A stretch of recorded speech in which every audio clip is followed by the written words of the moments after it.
Hello, social workers, mental health professionals, and change agents. Welcome to another episode of season 7 of the Social Work Rants podcast. I'm your host, Bas Marino. Saludos a todos. Greetings, everybody.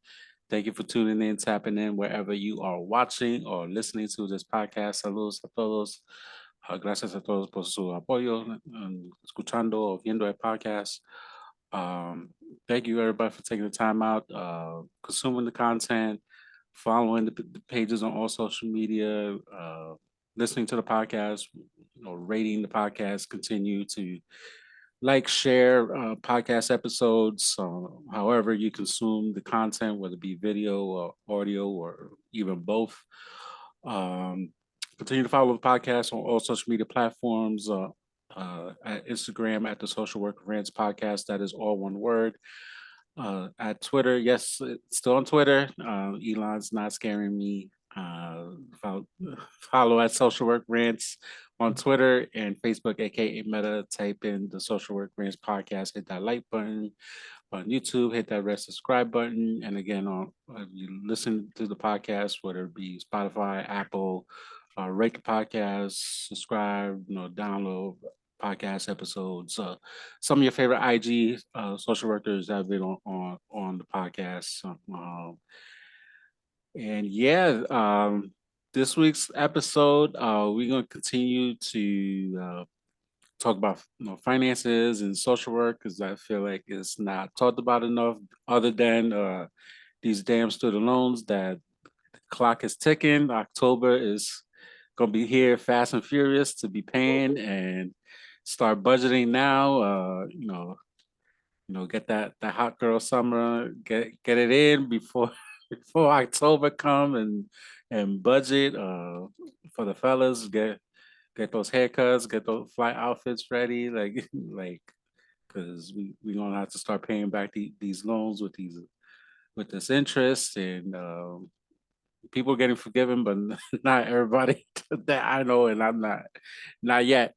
And Mohelia like to play games, so I think I'm gonna do a special video and upload it on YouTube about my recent phone call with Mohelia. So I definitely got some good feedback as to what they told me, what they needed, what people who have Mohelia. So anybody who has uh, PSLF form, Mohelia should be your main um, source regarding your student loans. They should have your student loans, and definitely probably do a video strictly for YouTube or YouTube Short, or just post it, or I might even just do a free webinar discussing that. I haven't thought out the full details, but something is coming related to my phone call with Mohelia. So speaking of finances, Ashlyn Price, how you doing? My fellow neighbor in Maryland.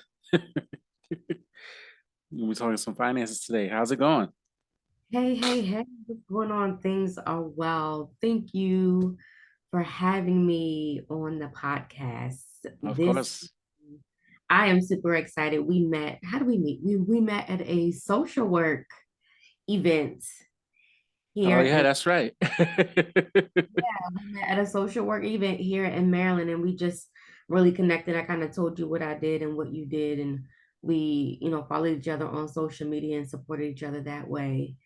And we ran into each other's paths and was like, hey, let's connect, let's talk about finances and social work and how it impacts the communities that we serve. So I am so forever grateful for allowing me the opportunity to be on your platform and work with you. I am the money social worker is what they call me. I love it. We're gonna get into how you came up with the name and just everything related to finances. For all my viewers and listeners, please be open mind. You're gonna learn something. Part of the podcast mantras. You're gonna learn something today. Something related to you. The COVID emergency restrictions is over from the federal government, so we have a lot of our clients going to be in facing evictions. We got people, clients already losing their food stamps, losing their Medicaid, and trying to apply reapply for Medicaid or renew their Medicaid, because there's no longer automatic renewals as of April this year, and it's not state specific. This is nationwide, even though the government kind of made it seem like it's state specific, but no, it's nationwide. So any nonprofits that bill Medicaid, you know, figure out how you're gonna get those funds, because it's, people are losing their Medicaids and or having trouble renewing, and it's like, it's madness out there currently. Yeah, it is. And it definitely affects our mental health. No, absolutely. So, Yeah. How so we feel, how we see ourselves, how we interact with other people, how we interact with ourselves, our emotional, our spiritual perspectives of ourselves and with others, mind, body, soul, spirit, finances can be tied into all of that. So it definitely affects every aspect of our lives. you can't practice self-care if your money's tight, and you're in the red and you got bills to pay, and it's like, and between inflation going on currently, it's really it's a struggle out there. Doesn't matter what the government, how they try to finesse like the numbers and say that the economy is getting better, but no, people are really struggling out there. So Ashley, for people who don't know what you do in the field, let people know who you are, what you do in social work. Yeah, yeah, yeah, yeah, yeah, yeah, yeah, yeah. What is going on, everyone? My name is Ash Lynn Price. I am a licensed social worker here in Baltimore, Maryland, and I'm also a financial literacy consultant. So I merged the two together. They're married. I take the clinical aspect of the social work part of it, and I take the tangible aspect of the financial literacy part of it, and I merge them together. And I talk about how your past perspectives, traumas, and beliefs about money influences your current spending habits. Essentially, how do you build a relationship with money? And what does that look like? And how does that impact your life? Wow, that's powerful and deep right there. How'd you a little back so how'd you manage to manage the or put the two of them together to serve people that you're working with? Yeah, so personal testimony, a little vulnerability right here. My brother passed away February 2021, and we were in the process of preparing a homegoing service for him. And in the midst of that process, the question was asked about having enough life insurance money. How are we going to prepare for this homegoing service if we do not have enough life insurance? And the question came about of maybe we can do a GoFundMe. Mm, And it really smacked me in the face at that moment in time where I was like, we do not have enough money to prepare a homegoing service for my brother, where family members had to contribute for us to complete the planning and to have a proper homegoing service. At that time, I left the meeting. I was angry, I was frustrated, I was disappointed. Part of it with myself because I could not contribute a lot of money to the homegoing service. So I felt like I couldn't honor my mother. I couldn't honor my brother. I couldn't honor my family because I didn't have anything to give. I did not have anything to give. So at that time, that's when I knew that I had to make a change. I went into a deep depression. I was angry. I was frustrated with myself, frustrated with my brother, frustrated with God about why are you letting this happen? Like, where has to be better? And then I felt embarrassed because I was teaching financial literacy, but yet my own family didn't have a plan in mm. place. So it all came together when I went into a deep depression and I said, I have to come out of this place.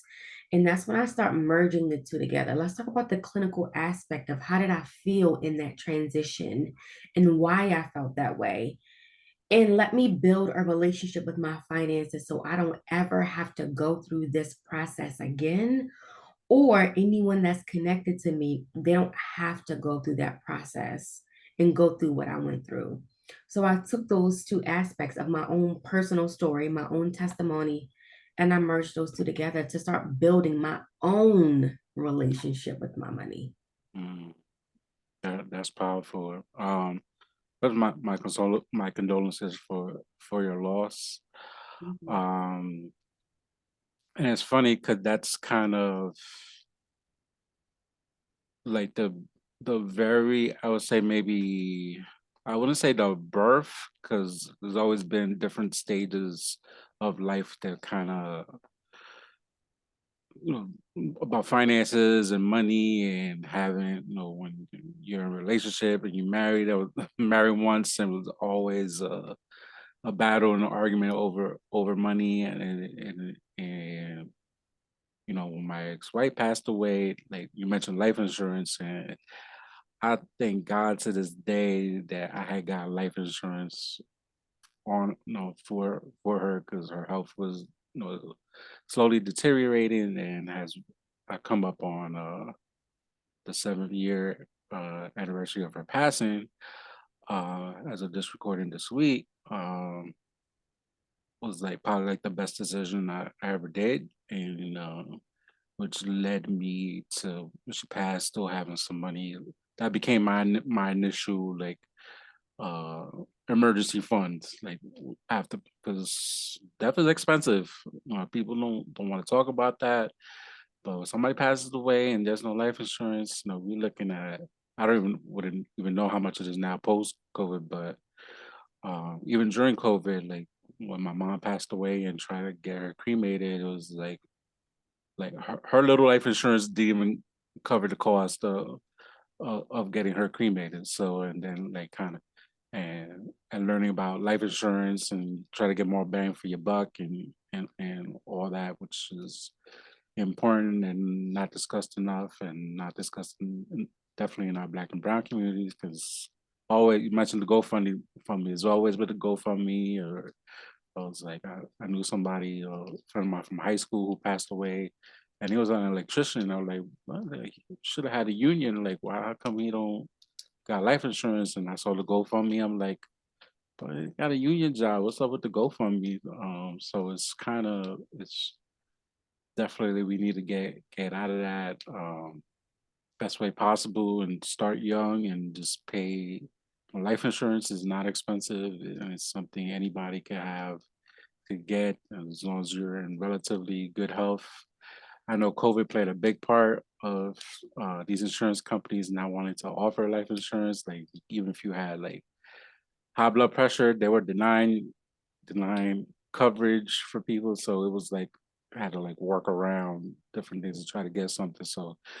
Um, so it was definitely, COVID really messed a lot of things up in a lot of ways. But that being said, thank you for sharing your testimony, and the importance of the having these conversations. They even having these conversations not only with our clients, but like people we know, and it's like, hey, like, we thought about this, and even like, uh, I got friends who had babies during COVID, and I was like, yeah, you have to start having these conversations, because baby's here, and even it's debatable whether to even do life insurance on a baby or toddler, but still, like, anything can happen in the way medical is now. Anything can happen. You just gotta try to do your best to be ready for everything, for anything. Yeah, and that's really what it's all about, just doing the preparation work. I think a lot of people believe that when they talk about life insurance, and when they talk about planning, when they talk about having a will and a trust, healthcare power of attorney, financial power of attorney, they believe that they are preparing for their transition of life in a sense of, I'm writing my own death certificate. And I try to remind people that you have to keep in mind the burden that it leaves on the family, Mm, the stress that it leaves on the family. I essentially felt like I could not afford to grieve the loss of my brother due to the financial hardship that I felt like that I was going through. Mhm. Making sure that we can put these steps, we can put these things into place now while we are in good health, while we can have these conversations with our family and with our friends now, so we can plan this in advance. So when it comes, because it's an evolution of life, it's going to happen to everyone.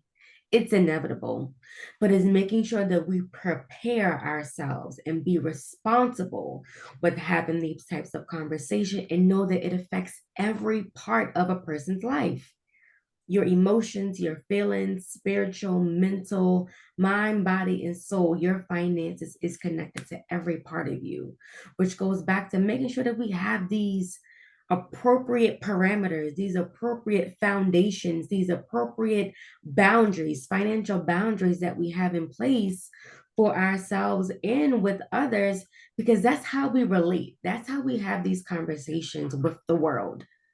It's our financial conversations, because guess what? Everything revolves around money. Mhm. Literally every single thing. And if we don't have financial boundaries, or we not financial healthy, what does that look like? So we got to make sure that we're being responsible.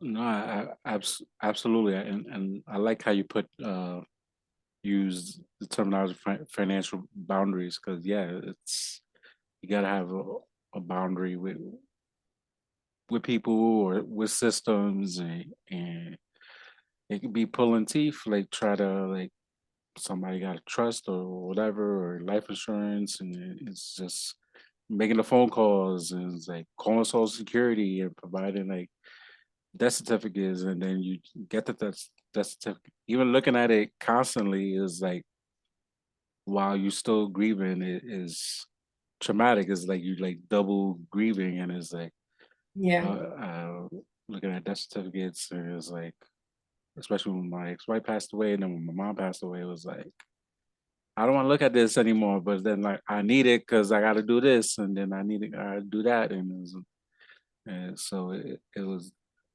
definitely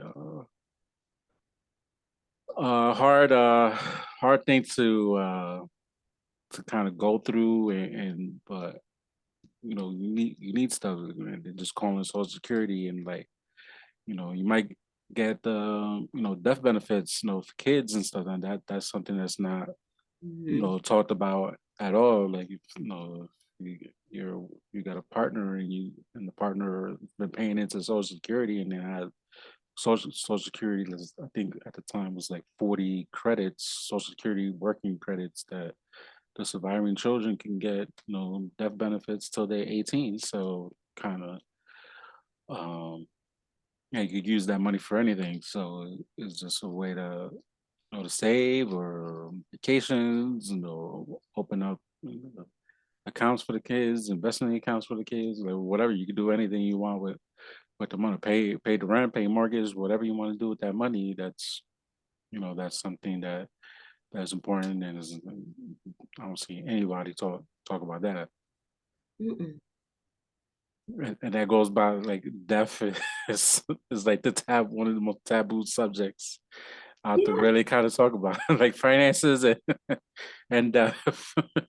Yeah. I mean, think about it. Like you have boundaries with everything else. We have boundaries with our friends. We have boundaries with our children, with our spouses, with our work, with our clients. Why not have boundaries with our money? Mhm. That's a place, that's an entity, that's a real live place. You want your money to be reliable. You want your money to be responsible. You want your money to show up when you need it. You want that direct deposit to come every week or bi-weekly, whatever it is.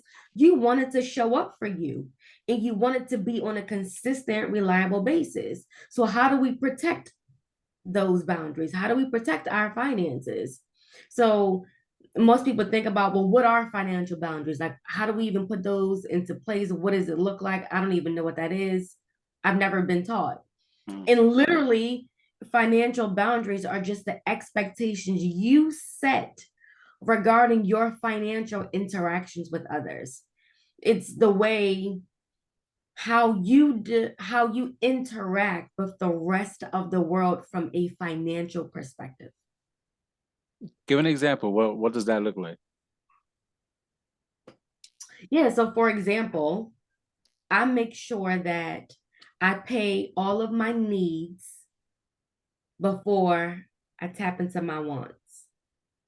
That's a financial boundary that I will make sure that all my bills are paid before I dip into any fun, self-care, manicure, pedicure, getting my hair done, going out with the girls. That's a boundary. Another thing is making sure that I write down my bills on a calendar to create my budget. That's a boundary. That's what I know because that helps me create my budget. That's something I know that I am willing to do. Having open communication with my friends and with my family and having the communication often. Remind them why you're doing this and how important it is to you when talking about your finances. Mhm. You have to remind people what your boundaries are. If not, they're going to forget them.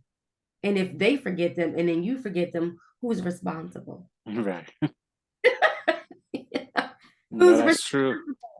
if we both forget them, if we're not putting in the work, who is responsible for this? We both are responsible. And it absolutely matters because everything is revolved around your finances.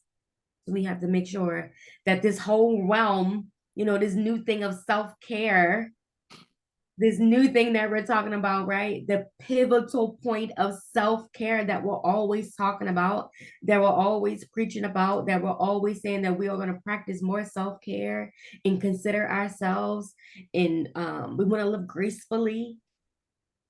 Well, we have to make sure that we put those things into place Mhm. with boundaries, not just with people, not just with friends, family, co-workers, supervisors, teammates, with your money because you want your money to show up for you.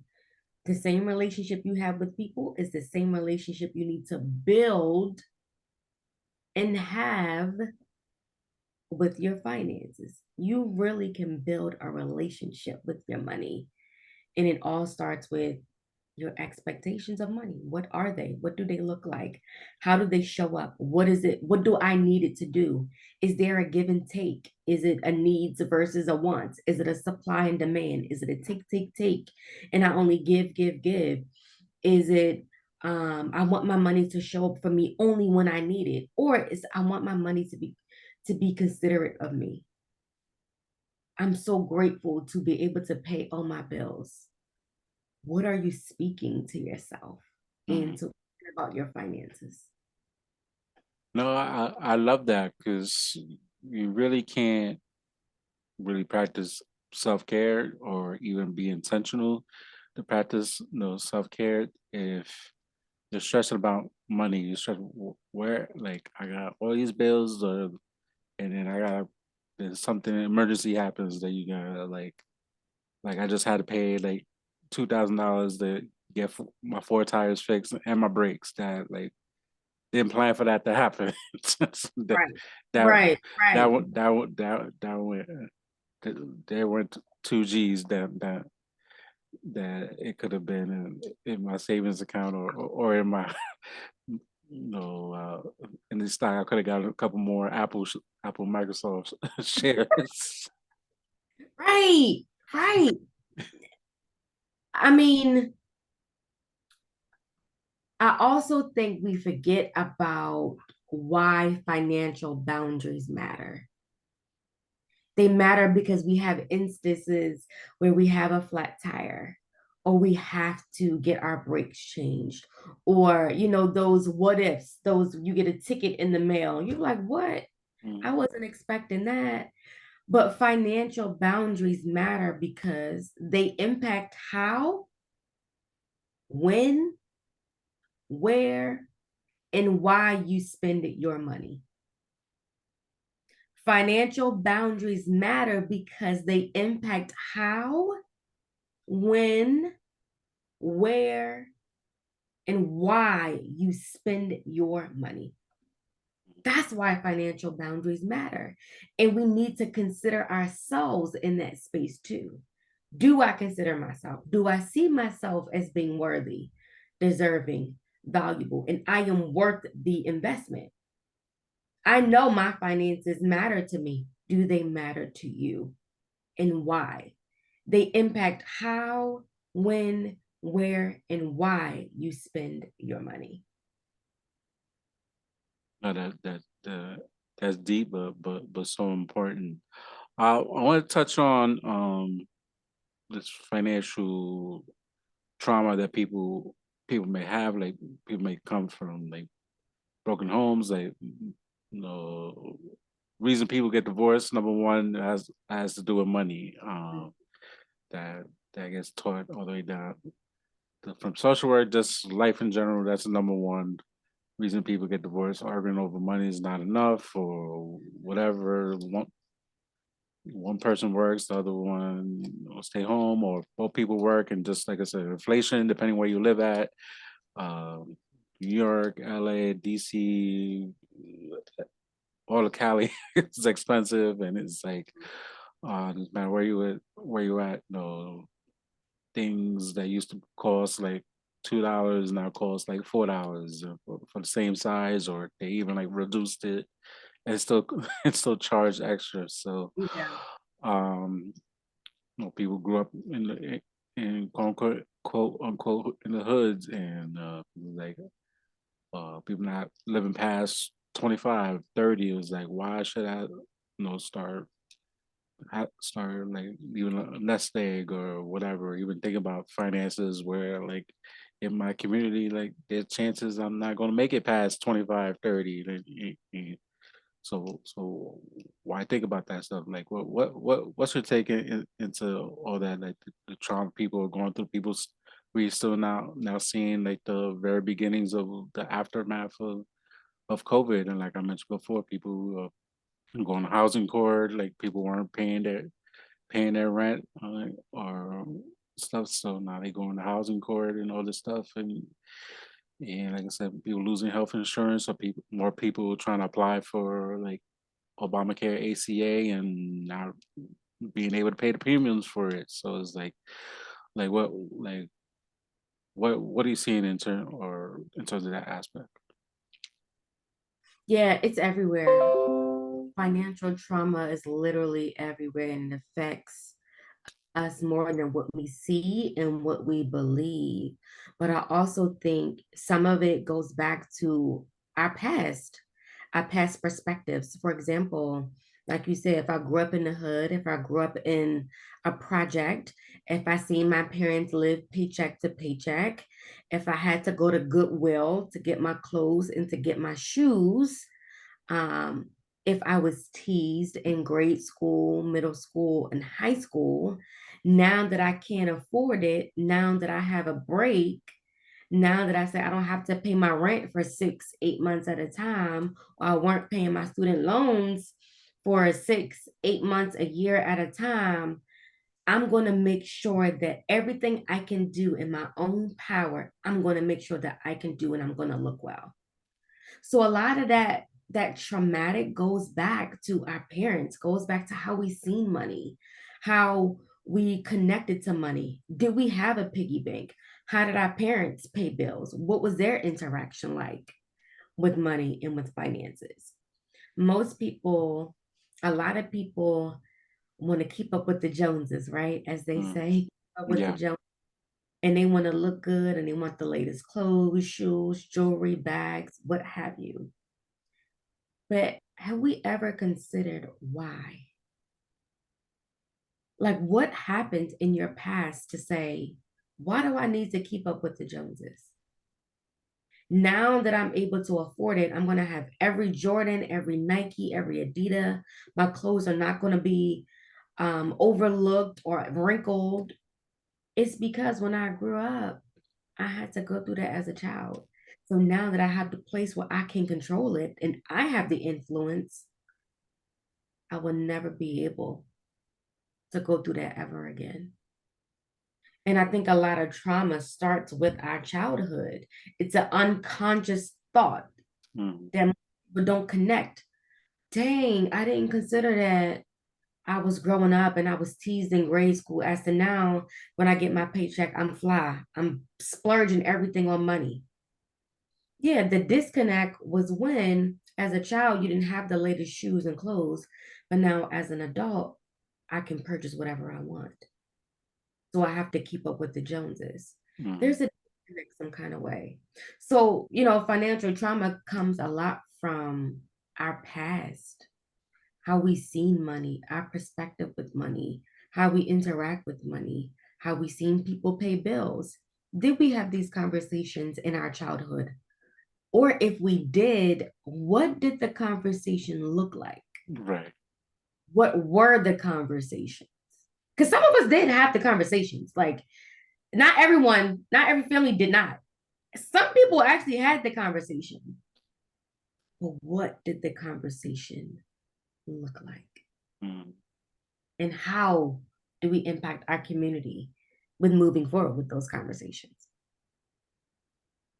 And what do you say that would look like in terms of communities? Like, Black and brown communities have been purposely systemic racism has played a huge part into leaving behind us folks in Black and brown communities, like, and we like slowly catching up. I think 2020 shutdown finally like woke a lot of us up. Um, Realized like didn't matter who was going to be president, like just the whole system, the system being rigged totally, and just trying to catch up. And a lot of talk of financial literacy was like kind of like born overnight. Everybody, their mama talking about it, Yeah. and still are to this day, Mhm. and like almost like became like almost overnight like system overload in terms of information, what is what, uh, open an LLC and this, doing that, credit, business credit. Everybody became like a credit guru and like all this other stuff and Yeah. Turo and just all this stuff in terms of ways to get money and things of that nature. Like, how if someone want to be like, okay, I want to like save a couple bucks. Should they put it in the bank? Like what like what are basics like somebody could do is like I want to change my life around. I'm tired of like the whole rat race and turn of money. Like I want to like be better, have a better friend relationship with money. Like what are like some steps people could do? Yeah, that's a good question. So I think first and foremost, I think you just have to be honest with yourself and be honest with where you are. Like, where am I starting? We know what we want the end goal to be, but where am I beginning and where am I starting? So first and foremost, have the conversation with yourself about where am I beginning? Why am I beginning at this place? And what does it mean to me? Just from very basic, where am I beginning? Once you know where you are as a foundation, let's talk about implementing, adding that savings account to your budget. Pay yourself. I don't care if it's $10. I don't care if it's $15. Also, think about your values. What are your values and your expectations with your money? What do you want your money to do for you? What do you value most about your money? And why is that important to you? Mm, And then the third thing I would say is making sure that we sit in a place of gratefulness and appreciation for your money. And then number four, allowing your allowing yourself to create a budget that works for you. When we talk about budgeting, you say you want to create a savings account. I want to save $1,000, $5,000, what have you. Okay, cool. What are we taking out of our current spending habits to make sure that we can reach that goal of saving for that $1,000? mm, We have to make sure that we mark our savings account as an expense in our budget. Every bi-weekly, every 2 weeks or bi-weekly, I am going to put $50 aside in my account, $100 aside in my account. I don't care if I can't get my nails or my feet done or whatever, I something in my savings account. So just being honest with yourself first and foremost, having that open and honest conversation with yourself, asking yourself, what do you want your money to do for you? Mhm. What is it? Like, what do you want it to do? Number three, what are your expectations and your values about your money? What do you expect it to do? What do you value most about your money? Is it valuable?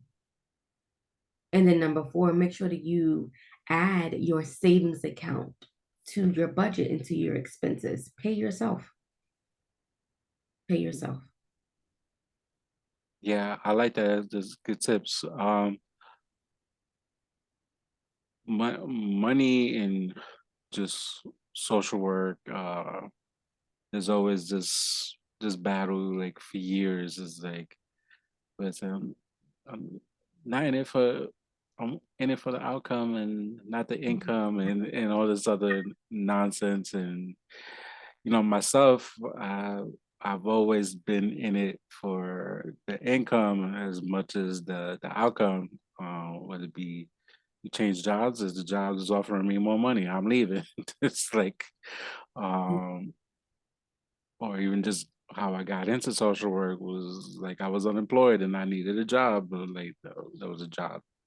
Went through a whole temp agency. They offered us, became a foster care job. Yeah, I take it. Like it was better than being you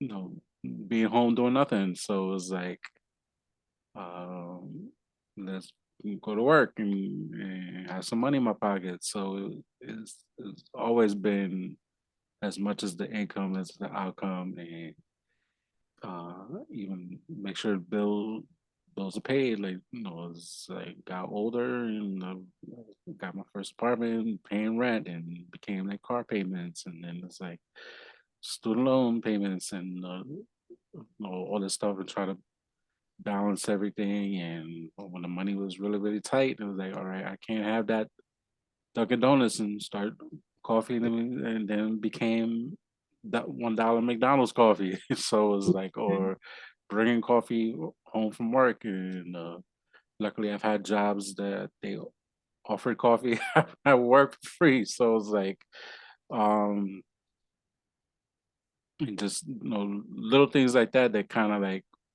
add up. Or like, there were times I barely had like $5 in, and I had $5 in my wallet, and I had to stretch it out for for the whole week because that's a dollar for Mickey D coffee. Like that's what I could afford. And so it's just, yeah, this whole thing of there is money to be made in social work. There is, just figuring out what that could be, and no longer needing to do two or three jobs to do that, and just have one job or whatever, or even if it's your business or related to social work skills and do your business, whatever it is. And like it has to be as just as much as the outcome, or maybe a little bit more, as much as the outcome, just the times that we're living, as much as the actual, I mean, the income is a little bit more as much as the outcome. So is just like the times that we are currently in, fortunate or unfortunately. Yeah, yeah. Whoever says that social workers cannot make money, they are not telling the truth. They are not telling the truth. Let me tell you, don't get me wrong. I mean, sometimes it is a struggle and sometimes it is hard, and we do more than we probably get recognized for. I do believe that we do more than we get recognized for, Oh, and we absolutely.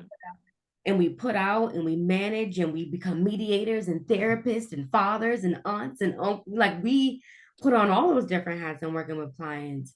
But I also want people to know that it's very rewarding. As stressful as sometimes it can be, as hard as it can be.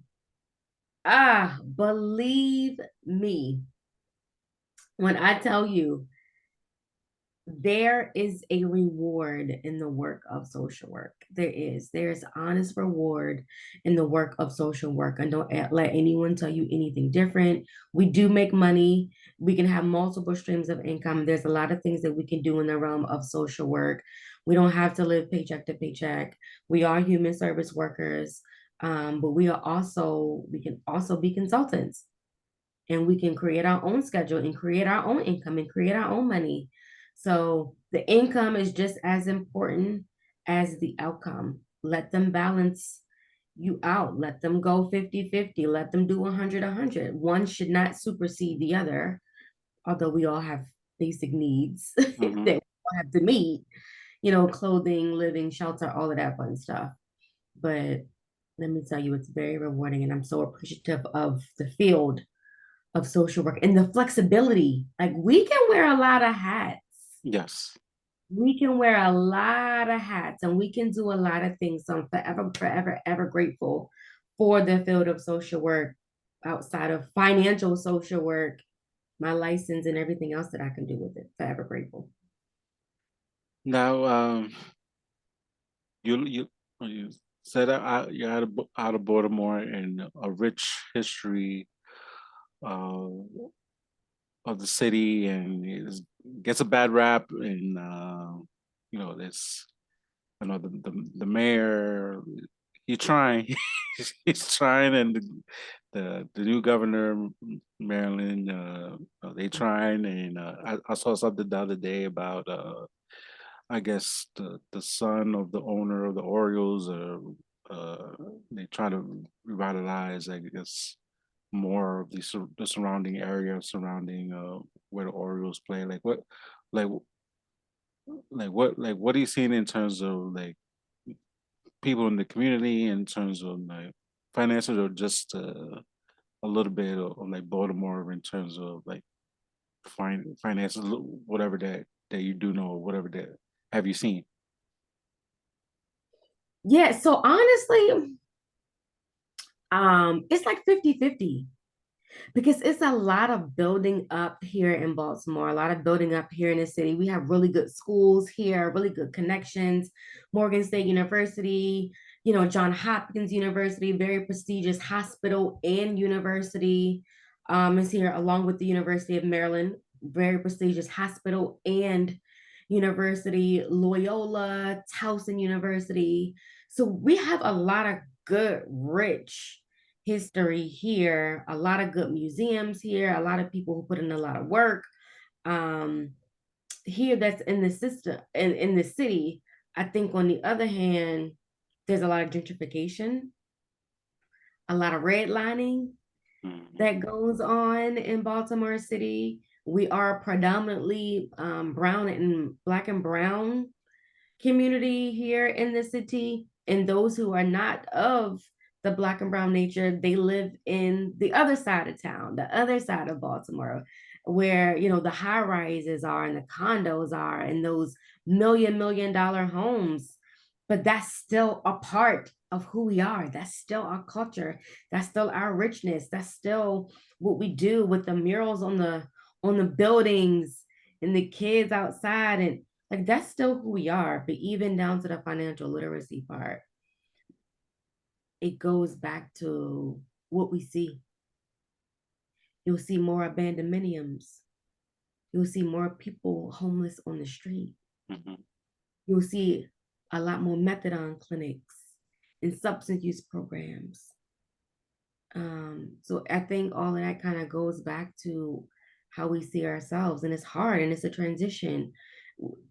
I think we are building up. I think we are making the attempt. We are doing our best to teach our community about finances, about investing in themselves, going into schools, teaching about literacy and education and reading and comprehension, finances and STEM, science, technology, engineering, and math, all of that good stuff. It is in the school system. But when you go from being in that environment and you go home to that environment where our kids have to be parentified, where sometimes our families say, you go to that good school, you think you're better than me. What does that look like? How Right. does that, what, you know, how do you break that cycle? Like no one talks about that part. Like we can go and we can give the resources and we can go into the school and we can teach them all of this stuff, but no one talks about what it looks like when they get home. I think that's the part that we're missing. And I think that's the part that either influences, that motivates, propels them forward, or keeps them back to where they currently are with Mhm. financial literacy, with savings, with budgeting, with having a will and trust, with having the GoFundMe's. All of that stuff ties into your finances, struggling, living paycheck to paycheck, going down to the DSS, to the Social Security to get our food stamps and our Medicaid, being embarrassed about that stuff. That makes a difference, which also affects our finances, which affects my self esteem, how I see myself, my PTSD, my anxiety, my depression. It all influences. Mhm. So, on one hand, I think we still have a lot of work to do, even though Oh we're yeah. making really good progress, making really, really good progress, but we still have a lot of work to do, a lot of work. No, absolutely. There's work to be done. Just all over this U.S. is a lot of work to be done, but especially inner cities like Baltimore, where I'm from, and in New York City and the Bronx, in particular, where I'm from. It's just there's a lot that's going on. I like how there's like housing lotteries that Baltimore City is trying to do.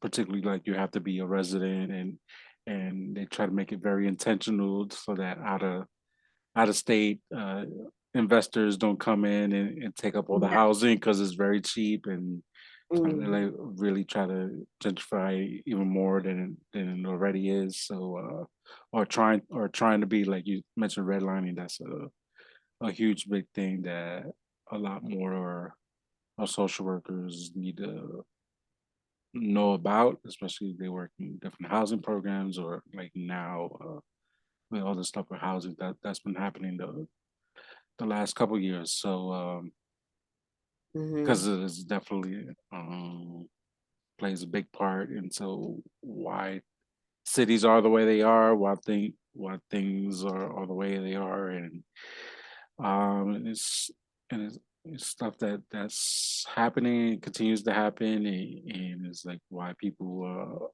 are struggling the way they are. Yeah. Yeah. Even me, when I bought my house, I live here, you know, in the city, and I went through a home buyers program here in the city that was only for Maryland residents who wanted to live in the city.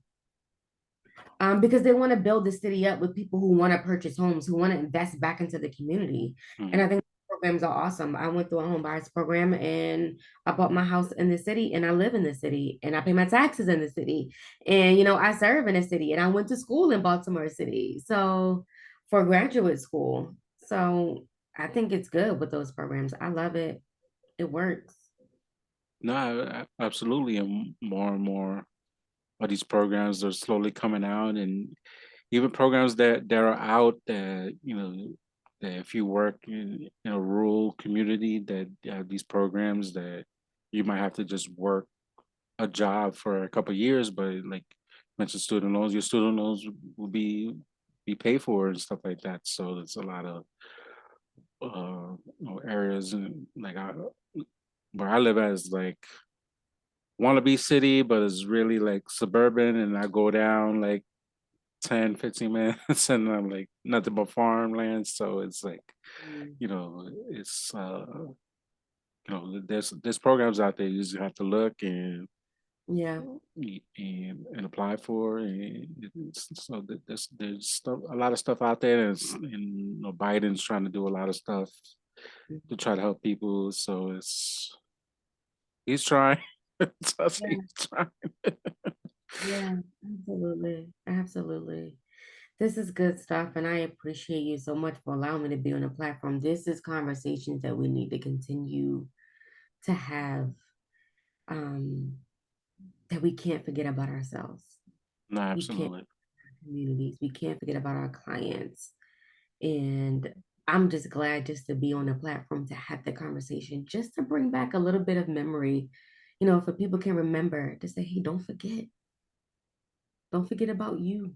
Don't forget about your money. Don't forget about the things that we're going through and try to impact ourselves. These are good conversations that we need to continue to have. So I appreciate you so much for creating the platform, for having me on.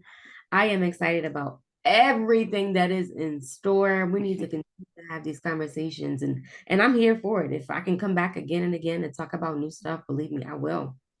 No, of course, definitely. Because there's always stuff happening, and who knows? 2024 is around the corner. Who knows what's gonna Mm, happen with the presidency? yeah. Mm, So yeah. it's like it's just a lot. Is living in America has become traumatic, to say the least. Right. It is the experience, right? It's a lot. Uh, where where can people find you? Yes, yes, yes. You guys can connect with me. I am Ash Lynn Price, Lin at the end, Ash Lynn Price. You can find me on Facebook with the name Ash Lynn Price. You can find me on Instagram with the underscore money underscore social worker. The money social worker is my name on Instagram. On LinkedIn, I am Ashlyn Price. I am also on Threads as the money social worker, also on Instagram as well. TikTok as the money social worker as well. So you guys can find me Facebook, Instagram, TikTok, LinkedIn, and Threads, the money social worker. Awesome. Yeah, you definitely need to continue to have this conversation, and just in general in the field of social work is a lot is happening. Things that even the government is not talking about that we need to have because it's affecting our clients day in day out. So and it's up to us. We got to be prepared to do the work and help our clients manage their finances or health insurance, life insurance options. Like they have options, and we the unsung heroes gotta help our people out. Yeah, yeah. I want people to remember um, four principles that I live on, if you don't mind, if you give me a No, second. yeah, absolutely. Four principles I want people to remember. And I always, always say this when I speak to clients, when I'm doing workshops and seminars, when I'm doing recordings. I want people to know four principles that I live by, and I want you to know them for yourself. The first one is that I am worthy. The second one is that I am deserving. The third one is that I am valuable. And the fourth one is that I am worth the investment. I want people to know that they are deserving, that they are worthy, that they are valuable, and you are worth the investment. I don't care what you're going through, what it looks like. If there is no light at the end of the tunnel and you feel like you just have to crawl yourself through that struggle, through that pain, through that challenge, through that trial, that tribulation, you don't know what the end result is going to be. You don't feel worthy enough. You feel like everything is crumbling down on you. Just know these four principles that you have the power to rewrite your story over and over and over and over again. I want you to know that you are valuable, you are deserving, you are worthy, and you are worth the investment. And don't let anyone tell you anything less. You got this. No, that's powerful, and that's definitely true. And I speak from experience. 2014, 2015, when I hit that reset button in my life and got separated, led a divorce from my first wife, and definitely was like, I'm deserving of all this, and like just like Stella got got her groove back literally, and hit the gym and exercising, losing weight, and was there for my kids and doing dad stuff, and off to the races. So and then years later, now remarried and my beautiful home in a new state and just kicking butt. I love it. That's great. Congratulations to you and all of your success and everything that you have moving forward, your platform, your podcast. Again, condolences to, about your mom and your late wife. But I Thank you. celebrate you here while we are on this platform. Yes. Congratulations. And you are doing amazing. Continue to do the work. Yes. Continue to invest in you. I love it because people need us. People need us.